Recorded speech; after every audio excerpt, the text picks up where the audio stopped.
అందరికీ నమస్కారాలమ్మా.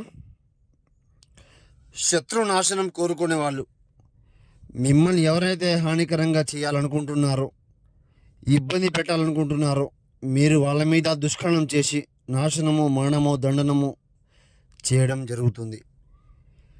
సర్వనాశనము, మరణ తాండవము, నరబలి దుష్ట వాహనము చేయడం జరుగుతుంది.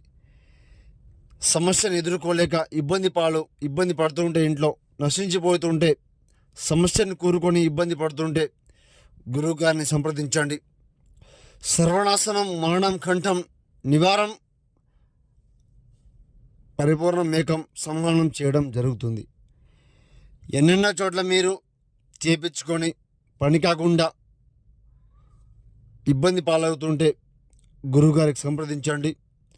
ఏ సమస్య ఉన్నా కూడా గురుగారి దగ్గర మార్పు రావడం జరుగుతుంది. శత్రు నాశనం, మరణం, దండనం, నివారణం, సంహరణం, యజ్ఞోత హర్షణం, చేతబడి కన్వేష ప్రయోగం చేయడం జరుగుతుంది.